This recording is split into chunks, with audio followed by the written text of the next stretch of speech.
T'as peur ou t'es mal à l'aise quand tu parles facecam? Bah déjà t'es pas seul, et bonne nouvelle, ça se travaille. Aujourd'hui je vais essayer de te montrer comment débloquer ça sans te forcer à devenir quelqu'un d'autre. Dans un premier temps on va essayer de voir pourquoi t'as peur ou pourquoi t'es mal à l'aise. Souvent c'est parce qu'on a tendance à s'auto-juger, soit notre tête, notre voix, ce qu'on dit, ou alors aussi c'est parce que tu veux être absolument fluide du premier coup, tout réussir à dire d'un coup et du coup tu stresses et tu patauges. Si t'es dans un endroit où t'es pas forcément tout seul, en coloc ou en open space, bah t'as tendance à te diminuer parce que t'as pas envie de gêner. Et de manière générale en public, bah tout simplement il y a le regard des autres. Première chose dont il faut se souvenir, personne n'est né à l'aise face à la caméra. C'est pas un don, c'est un muscle. Et comme tous les muscles, bah ça se travaille. Le secret c'est de faire, refaire, refaire, refaire et refaire. Et continuer de s'entraîner régulièrement. Moi non plus au début j'étais pas forcément hyper à l'aise, mais à force de faire des vidéos facecam tous les jours, aujourd'hui je me pose plus vraiment la question. Par exemple, quand j'étais en voyage au Japon, je me filmais tellement tout le temps, partout, en public, que c'était vraiment devenu une habitude et à la fin j'avais plus du tout zéro honte. Vraiment, je posais ma caméra et je me filmais en mode tranquille. Et quand je suis revenue en France et que j'ai perdu un peu cette habitude parce que j'ai plus fait de tourisme, la première fois où j'ai dû me refilmer dans la rue, j'ai eu un peu ce...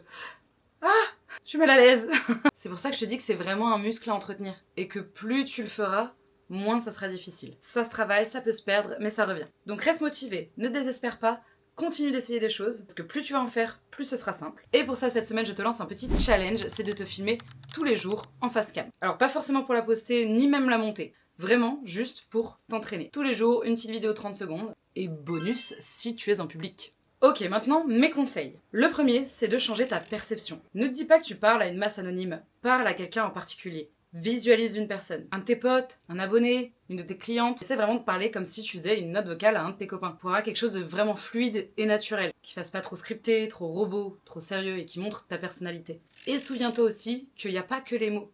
Ton énergie, elle compte encore plus que les mots. Ça se ressent à la caméra. J'ai déjà dit par exemple que pour les voix off, il fallait sourire si tu voulais donner vraiment ce côté enjoué, parce que ça s'entend le sourire. Bah là c'est pareil, il faut que tu te mettes dans une énergie pour la transmettre. Un autre petit conseil sur lequel je reviens parce que je le vois beaucoup dans les vidéos, moi j'arrive tout de suite à repérer quand quelqu'un n'est pas à l'aise parce qu'il y a quelqu'un d'autre dans la pièce ou dans la maison, parce qu'il y a ce côté où il va rétrécir un peu, que ça soit physiquement ou même juste dans la voix.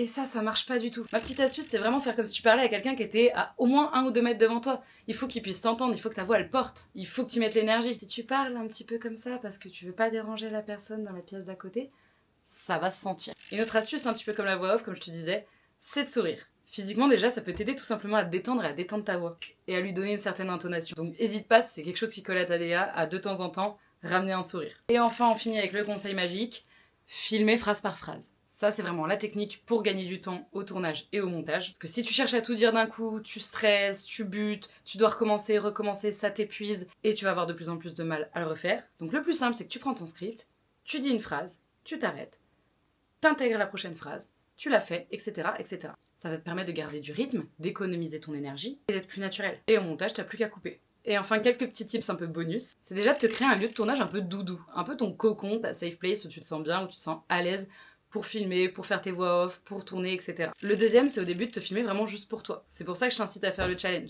Pas des choses que t'es obligé de poster, mais pour t'habituer. Et enfin, avant de tourner, c'est de prendre 2 minutes parfois pour chauffer ta voix, pour commencer à dire tes phrases sans tourner, juste pour te mettre dans l'ambiance du texte, pour répéter ton script un peu hors cam, et pour arriver à être à l'aise au moment où tu tournes. J'espère que ça t'a aidé, que la force créative soit avec toi, et moi je te dis la bisoche!